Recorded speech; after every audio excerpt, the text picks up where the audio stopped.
राम राम जी सारा ने कैसे हो जी आप सभी। आशा करता हूँ कि आप सभी स्वस्थ होंगे भाई। दोस्तों आज एक बार फिर से ना एक नए वीडियो में आप सभी का स्वागत है। और आज मैं आप लोगों के साथ में ना कुछ एक दो मेडिसिन के बारे में डिस्कस करूँगा जो किडनी के जितने भी पेशेंट हैं उनके लिए ना वीडियो बहुत ही इम्पोर्टेंट है भाई। और ये ऐसी मेडिसिन है जो आपको काफ़ी हेल्प कर सकती है आपकी किडनी की बीमारी में। जिन लोगों का यूरिन अच्छे से पास नहीं हो रहा है, जिन लोगों को स्वेलिंग है, तो उन लोगों के लिए ना ये मेडिसिन बहुत ही लाभदायक साबित हो सकती है। दोस्तों जो मेडिसिन मैं आप लोगों को अभी बताने वाला हूँ, इन मेडिसिनों का प्रयोग मैंने ना उस टाइम से शुरू किया था जब मेरी किडनियाँ ख़राब हो गई थी। और जब फर्स्ट टाइम मैंने आयुर्वेद के अंदर मेरा ट्रीटमेंट शुरू किया, उस टाइम से लेकर के जब तक मेरा ट्रांसप्लांट नहीं हुआ था तब तक मैंने इन मेडिसिनों का प्रयोग किया है भाई।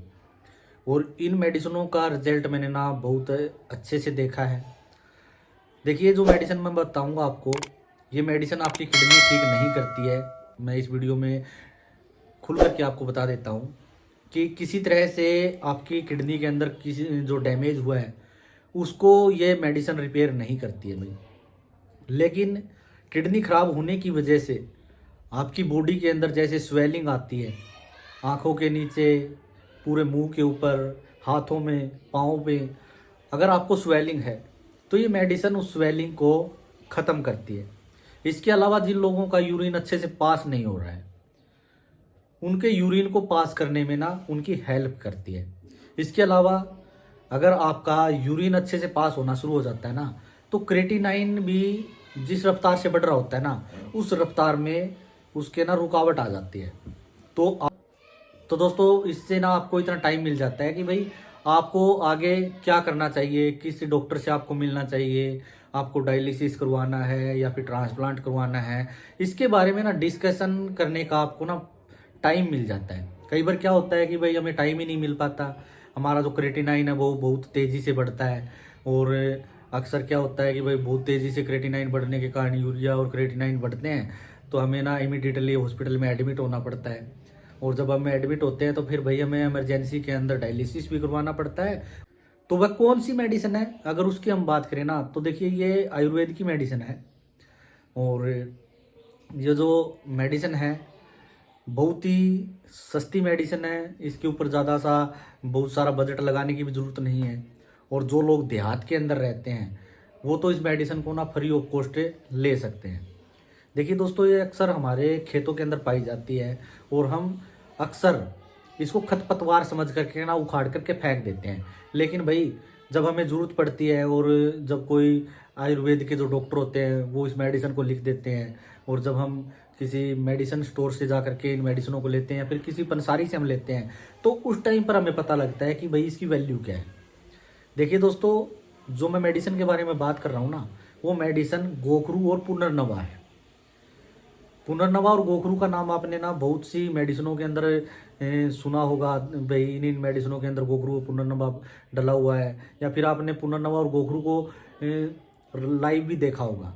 जो लोग ग्रामीण एरिया से हैं वो तो गोखरू और पुनर्नवा को ना अच्छे से जानते होंगे।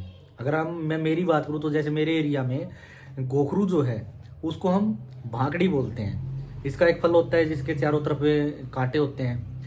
और इसके अलावा जो पुनर्नवा है इसको हम सांटी बोलते हैं भाई। जो भी ग्रामीण एरिया से है ना वो इसको अच्छी तरह से पहचान सकता है। और ये जो जड़ी बूटी है ना, किडनी रोग में ना बहुत ज़बरदस्त बेनिफिट आपको देती है। आपको कभी भी स्वेलिंग नहीं होने देती है। आपकी यूरिन के अंदर रुकावट है ना, तो उस रुकावट को भी दूर करती है। और इन मेडिसिनों के प्रयोग से जब आप इन मेडिसिनों को लेना शुरू कर देते हैं तो फिर उसके बाद में आपका यूरिन जो है ना अच्छे से पास होता है, किसी तरह की कोई रुकावट नहीं होती है। और अगर आपका यूरिन अच्छे से पास होगा तो फिर वही आपका जो क्रेटिनाइन जिस रफ्तार से बढ़ रहा है ना, उसके अंदर भी रुकावट आ जाएगी। फिर आपका ना जो क्रेटिनाइन है वो धीरे धीरे बढ़ेगा।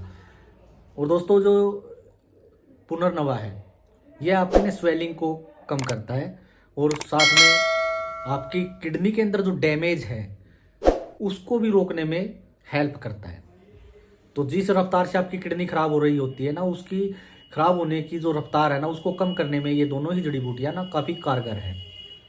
दोस्तों जब डॉक्टर ने मेरे को ये बोल दिया था कि भाई जैसे आपका क्रेटिनाइन 3 से ऊपर चला गया है, अभी जैसे 6 से क्रॉस होगा तो उसके बाद में आपको डायलिसिस के बारे में सोचना पड़ेगा। तो उस टाइम पर मैंने ना एलोपैथिक ट्रीटमेंट को छोड़ करके आयुर्वेद के अंदर मेरा ना ट्रीटमेंट शुरू कर लिया था। फर्स्ट टाइम जिस डॉक्टर से मैंने ट्रीटमेंट शुरू किया उस डॉक्टर ने ही मेडिसिनों के बारे में मेरे को बताया था, पुनर्नवा और गोखरू के बारे में। नहीं हुआ था ना, तो मैंने जब तक मेरा ट्रांसप्लांट नहीं हुआ था तो तब तक मैंने ना 2-3 तरह की पद्धतियाँ अपनाई थी ट्रीटमेंट में। मैं सोचता था कि भाई कहीं ना कहीं से तो मेरी किडनियाँ ठीक हो जाए, लेकिन ऐसा हुआ भी नहीं। लेकिन भाई मैंने ये मेडिसिन बंद नहीं की भाई, चाहे मैंने इलेक्ट्रोहोमोपैथिक में मेरा ट्रीटमेंट लिया हो, चाहे एक्यूपेंचर मैंने करवाया हो, आयुर्वेद में तो मेरी ये चल ही रही थी। और जब मैं डायलिसिस पे चला गया था तो एलोपैथिक मेरा ट्रीटमेंट चला था, तो साथ में मैंने ये भी चलाई थी भाई। दोनों ट्रीटमेंट के बीच में 1 घंटे का गैप करके मैंने ना पुनर्नवा और गोखरू को साथ में चलाया था भाई। और तो दोस्तों उसका बेनिफिट इतना मेरे को मिला कि भाई मेरे को कभी भी स्वेलिंग नहीं हुई और ना ही कभी भी यूरिन के अंदर रुकावट आई भाई। अच्छा दोस्तों, अच्छे से मेरा यूरिन पास होता था और कभी भी स्वेलिंग मेरे को नहीं हुई, ना ही तो हाथ में, ना ही पाँव में, ना ही मुंह के ऊपर। तो दोस्तों मेरे को ना काफ़ी टाइम भी मिल गया था कि भाई आगे मेरे को किस तरह का ट्रीटमेंट लेना है। मैंने सोच लिया था कि भाई अभी मेरी किडनियाँ ठीक नहीं हो सकती तो मेरे को ना ट्रांसप्लांट करवा लेना चाहिए। लेकिन दोस्तों हुआ क्या कि भी साथ में जब मैंने फाइल प्रोसेस में डाली ट्रांसप्लांट के लिए तो कोरोना काल शुरू हो गया था। तो उस टाइम पर मेरे को ना फिर वेट करना पड़ा, जैसे सर्जरियाँ बंद हो गई थी कोरोना टाइम में। तो उस टाइम पर फिर मैंने ना डायलिसिस भी करवाया है भाई। और जैसे ही सर्जरियाँ ओपन हुई उसके बाद में 1-1.5 महीने का टाइम मेरे को लगा फाइल प्रोसेसिंग में, और उसके बाद में मैंने ना अपना ट्रांसप्लांट करवा लिया। तो जिन लोगों को यूरिन अच्छे से पास नहीं हो रहा है या फिर जिन लोगों को स्वेलिंग बहुत ज़्यादा है तो वो इन मेडिसिनों का प्रयोग कर सकते हैं भाई। लेकिन दोस्तों एक चीज़ हमेशा ध्यान में रखनी है कि आप अगर इन मेडिसिनों को यूज़ करना चाहते हैं तो भाई उससे पहले एक बार अपने डॉक्टर से इनके बारे में ना डिस्कस ज़रूर कर लें भाई। ऐसे ही नहीं भाई, जैसे मैंने आपको बताया तो आप पंसारी के गए और आपने गोखरू और पुनर्नवा वहाँ से लेकर के आए और उनका काढ़ा बना करके आपने लेना शुरू कर दिया। तो ऐसा आपको कभी भी नहीं करना है। पहले आपको अपने डॉक्टर से इसके बारे में डिस्कस करना है और आपके डॉक्टर क्या कहते हैं। अगर मना करते हैं तो फिर मना ही है भाई, और अगर कहते हैं कि भाई आप ले सकते हैं तो फिर आप उसके बारे में ना सोच सकते हैं। और दोस्तों अब अगर हम बात ये करें कि भाई ये जो दोनों मेडिसिन है मैं लेता कैसे था, तो भाई इसका ना मैं काढ़ा बना करके दोनों टाइम लेता था खाना खाने से 1 घंटा पहले।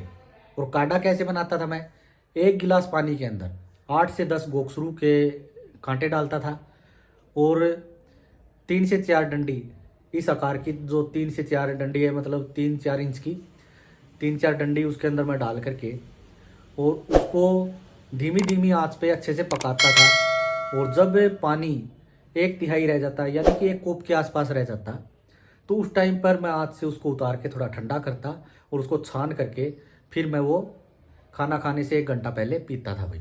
दोनों टाइम मैं ये करता था। और जब ये मेडिसिन मैंने शुरू की तो उसके 2 से 3 दिन बाद ही मेरे को ना रिजल्ट मिलना शुरू हो गया था। और पहले यूरिन के अंदर थोड़ी थोड़ी जलन रहती थी, वो मेरी जलन है वो ख़त्म हो गई। और उसके बाद में भाई कभी भी यूरिन से संबंधित समस्या का सामना मैंने नहीं किया। दोस्तों वीडियो से संबंधित अगर आपके कोई भी सवाल या सुझाव हैं जो आप हमारे साथ साझा करना चाहते हैं तो कमेंट्स ज़रूर करें भाई। और जल्द ही एक नए टॉपिक पर एक नया एक्सपीरियंस लेकर के आप लोगों से ना दोबारा मुलाकात होगी। तब तक के लिए ना मुझे दे इजाज़त, नमस्कार।